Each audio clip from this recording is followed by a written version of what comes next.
Well, good morning from New York. In today's video, we'll be walking around town and taking some photos using the XT5 and the 27 f2.8 Pancake. In full frame terms, it's 40mm.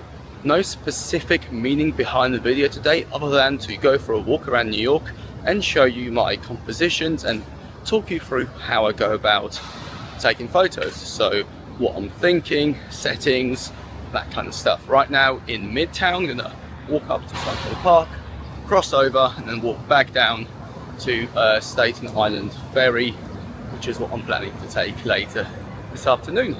And that's it. The video is sponsored by Squarespace, and I hope you enjoy it.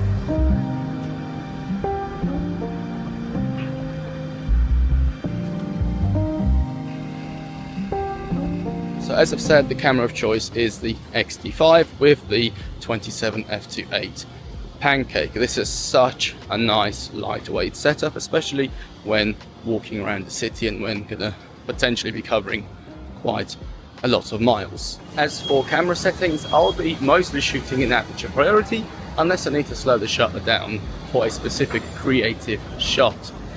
Aperture wise, I'm starting in f4, but then I can adjust it depending on the light. As for ISO, the auto ISO setting is set to minimum shutter speed of 1/200, minimum ISO of around about 200-ish, and a max ISO of 6400.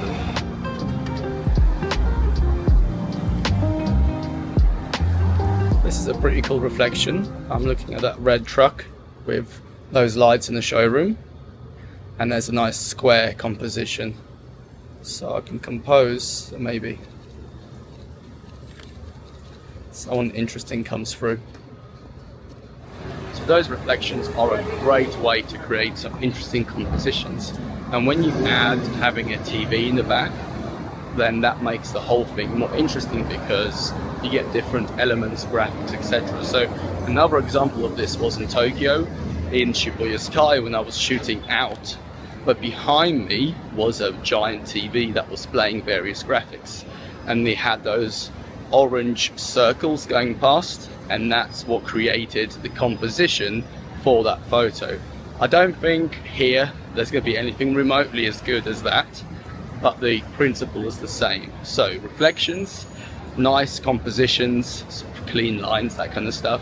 And if you have a TV or something that can let's say keep changing things, then you're opening yourself up to getting lucky with all of those things aligning. And to be fair, because you can't control what's happening other than your composition and exposure, then luck is important. So you just have to stand there and hope for the best. But that's part of photography.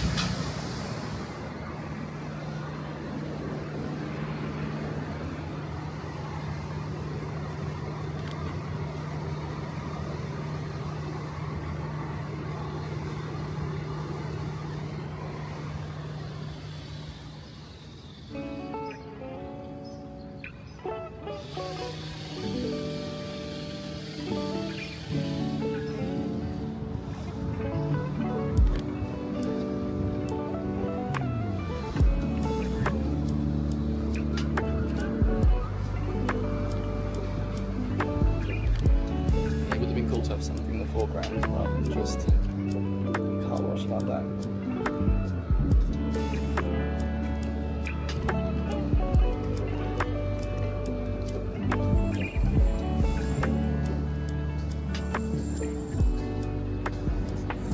So one of the advantages of shooting at midday is you get some really harsh shadow and highlights, and in a particular case like this, can create some really strong compositions. Oh, I like the colors on that truck, so let me go landscape for this one, simply because portrait wouldn't get all of that. I love this composition here. You've got nice light on the shutters, you've got that really nice sign over there that looks old and damaged, you've got the World Trade Center in the back, nice leading lines and a patch of light there. So if I can get just something interesting, like a specific car to go through, or a bus or a truck or something, then that could work, but whatever goes through that patch of light has to have a pop of color, because as you've seen, some black cars went by now and they get lost. It might look better on the photo, but just to my eyes, this has to be like a yellow taxi or a green truck or something with a pop of color. Even if it's white, I think that will work as well. Anything that where the highlights can just catch. And there's a big green bus with a black car behind it. So now, whilst I've managed to escape the noise of New York in this surprisingly quiet street next to Google, actually, there's World Trade Center there, I just want to quickly talk about why. So this is something that's in my book, and it's one of the first things I talk about. Now, when I was a kid, my mum always encouraged me to ask why. So if someone told me to do something, I need to know why. If I don't understand something, I need to know why. If I'm about to do something, I need to know why. Now, that annoyed my teachers and managers in my previous day jobs, but ultimately it's a very good, how can I put it, mindset for photography and for life. You always need to ask why. So when you're, let's say, pursuing a particular type of photography, you need to be able to answer that question. So if you're walking around the city and you are, let's say, spraying and praying at 28 mil and you're going for details, people's faces, and you do that type of street photography, that's actually quite common in New York, I think it's important for you to know why you're doing it. Not only because if you get stopped, you have a concrete answer, but also because you can answer it to yourself.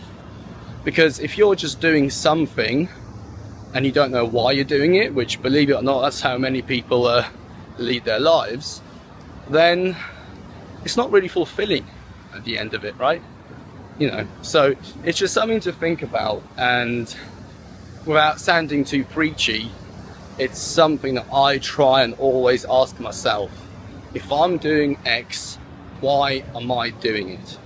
Is there a particular reason? Is there a particular grand plan? So as an example, with my interviews, I do them because I like meeting new people, I like talking to different people, and I like learning from others as well. Also, it gives other photographers a platform to show their work, and I think it's a win-win for everyone.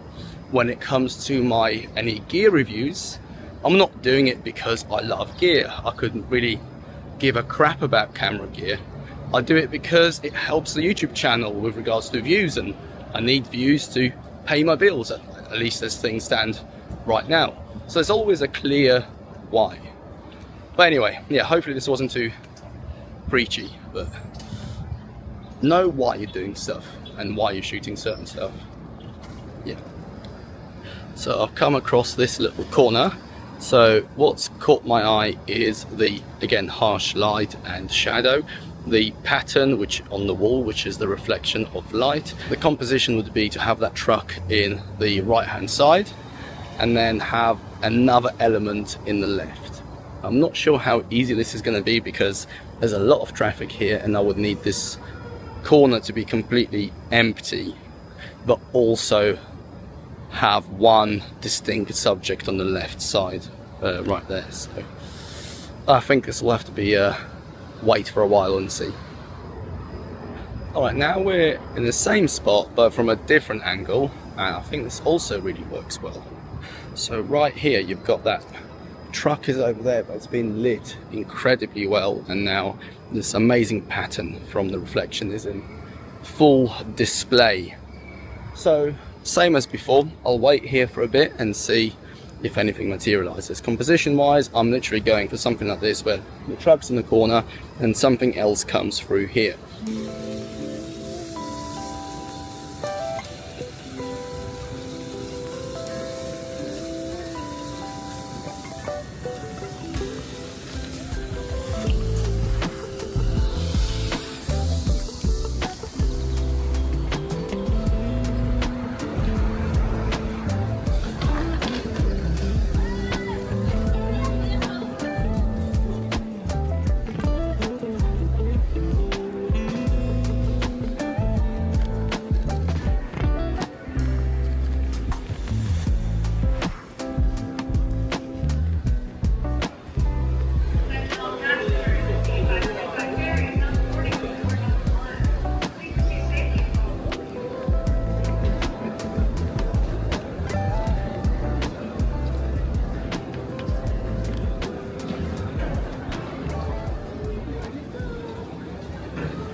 serious injury.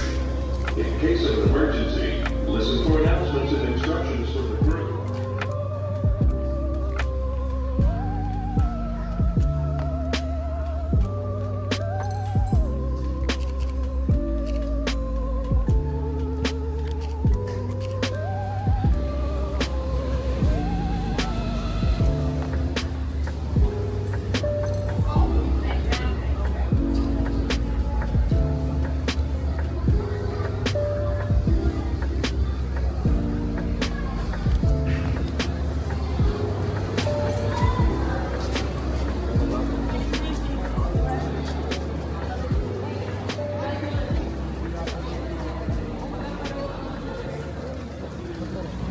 Well, I would say that was a successful ferry trip. Got at least 3 photos that I know of that I'm really happy with, especially the last one. Now I need to get ready for a 2-hour walk from the Staten Island ferry where I am back to Midtown, which is where I'm staying. But the light's amazing and I might be able to get something else on the way back. However, even if I don't, I'm happy because I've got some great shots today already. So maybe if I go around the back and shoot into the light, I can maybe get something. I don't know.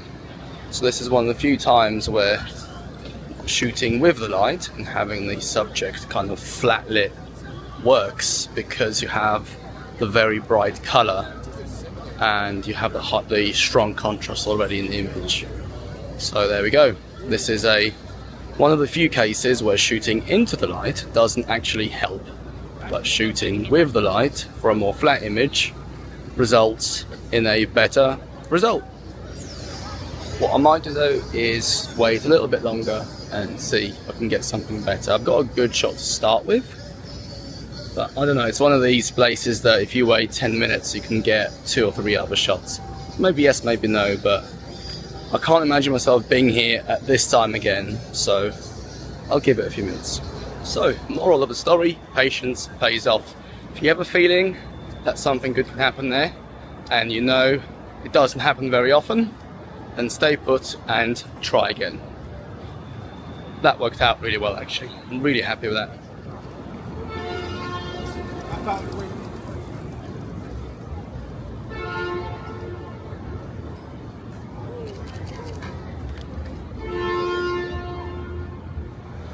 You know, if I don't take another single photo today, I'll be happy.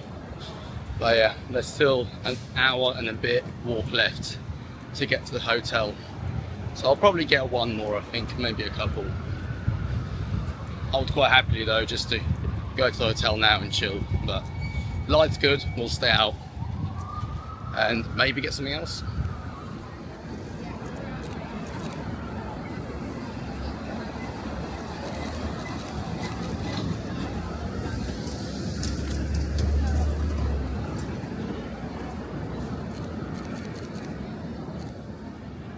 So as I'm walking down 5th Avenue, the streets running across have the most amazing light.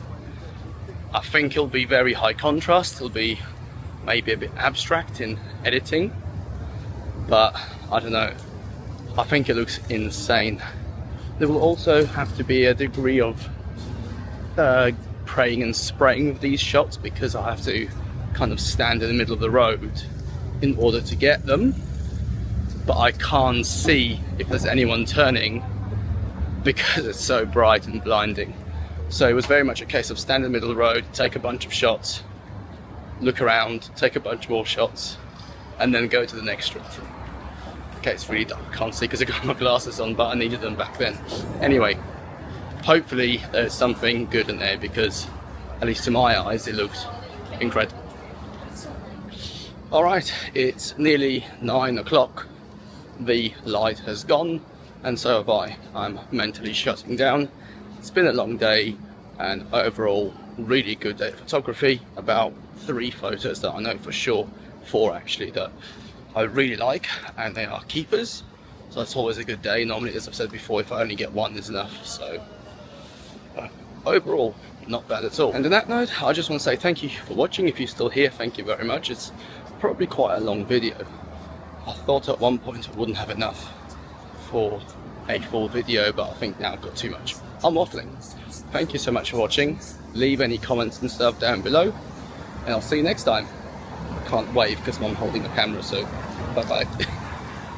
I'd like to take a moment and thank Squarespace for sponsoring this video. I've been using Squarespace for over 5 years as my online photography portfolio, where I share my best work from all the trips and shoots. Having an online portfolio is important because it's your little corner of the internet that you can arrange however you like. I would also encourage everyone to start an online blog about their photography. Having a blog is the best way for your website to stay relevant on Google because there's fresh content always being uploaded. Not to mention, it's a great way for your website to become more searchable through SEO. Squarespace offers powerful blogging tools that will allow you to publish blogs from anywhere on any device. Squarespace also offers powerful analytics that help you understand where your readers are coming from and what they're searching for. If you're an aspiring photographer, having your own website is important because it will elevate you from everyone else. For a free trial followed by 10% off your first purchase, please use the link in the description or use code RomanFox when you check out. Thank you for Squarespace for sponsoring, and thank you for watching.